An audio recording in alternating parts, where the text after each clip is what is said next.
അൻതും അദില്ല, നിങ്ങളെ ബദറിൽ വെച്ച് സഹായിച്ചില്ലയോ നിങ്ങൾ ന്യൂനപക്ഷമായിരുന്നപ്പോൾ.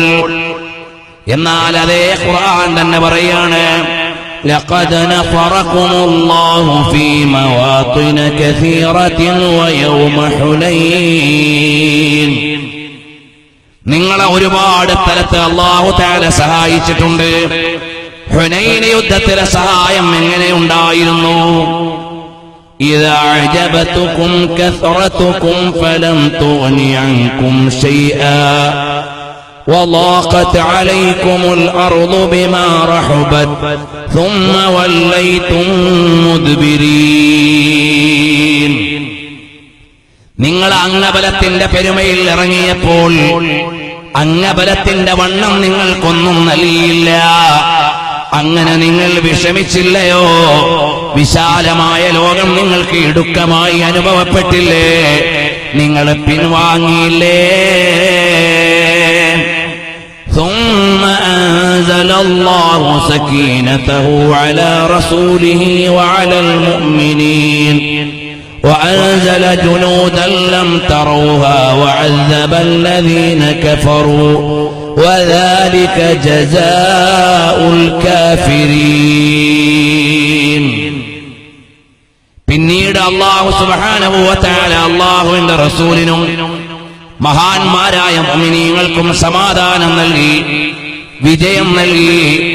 നിങ്ങൾക്ക് കാണാനാവാത്ത സൈന്യത്തെ ഇറക്കി നിങ്ങളെ സഹായിച്ചു തന്നു. കാഫിരീങ്ങളെ അല്ലാഹു തആല പരാജയപ്പെടുത്തി. അപ്പൊ ഞങ്ങൾ വലിയ പെരുമയുള്ളവരാണെന്ന ഗമ നിങ്ങൾക്ക് വേണ്ട. അംഗബലം കൊണ്ട് മാത്രം നിങ്ങൾക്കൊന്നും നേടാനാവില്ല. ജനാധിപത്യം കൊണ്ട് മാത്രം നിങ്ങൾക്ക് നേടാനാവില്ല. നിങ്ങൾക്ക് നേടണോ?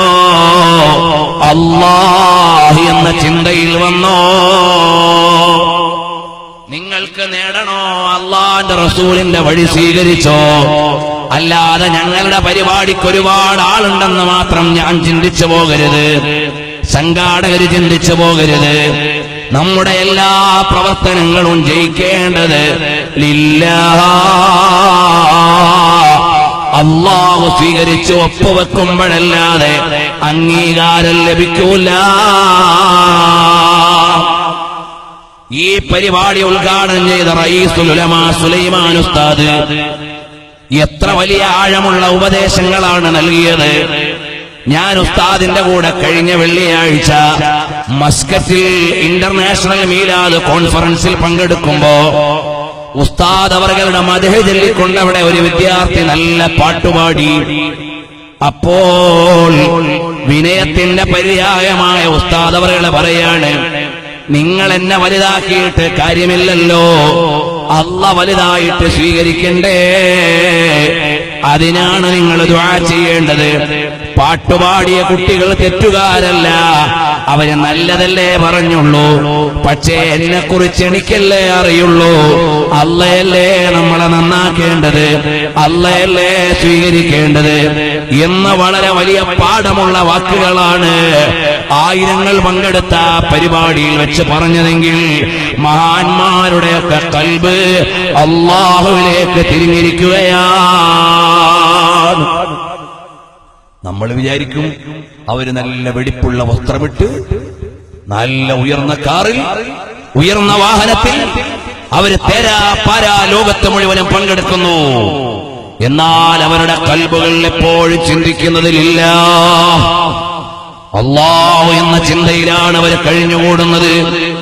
പടച്ചവനെ, ജനങ്ങൾ എന്നെ സ്വീകരിച്ചിട്ടേ കാര്യമില്ല, അത് ഇന്നല്ലെങ്കിൽ നാളെ തീരുന്നതാണ്. അല്ലാഹ് നീ സ്വീകരിക്കണേ അല്ലാഹ്. കഅബാലയം പണിതിട്ട് ഇബ്രാഹിം നബി അലൈഹിസ്സലാമും ഇസ്മായിൽ നബി അലൈഹിസ്സലാമും പറഞ്ഞത് റബ്ബനാ തഖബ്ബൽ മിന്നാ, പടച്ചവനെ ഞങ്ങളിൽ നിന്ന് സ്വീകരിക്കണേ അല്ലാഹ്. ഇതല്ലേ മുഅ്മിനീങ്ങളെ എനിക്കും നിങ്ങൾക്കുമെല്ലാം ഉണ്ടാകേണ്ട ചിന്ത. ഹബീബായ സല്ലല്ലാഹു അലൈഹി വസല്ലം തങ്ങൾ സ്വഹാബത്തിനോട് പറഞ്ഞ അതേ വാചകമല്ലേ, ഇദാ അഅജബതുകും കസറതുകും ഫലം തുഗ്നി അൻകും ശൈആ وضاقت عليكم الأرض بما رحبت ثم وليتم مدبرين. അല്ലാഹുവിന്റെ സഹായം വേണം. അല്ലാഹു നമ്മുടെ മജ്‌ലിസ് ഖബൂൽ ചെയ്തു തരട്ടെ. നബി സല്ലല്ലാഹു അലൈഹി വസല്ലം തങ്ങൾക്ക് പൊരുത്തമുള്ള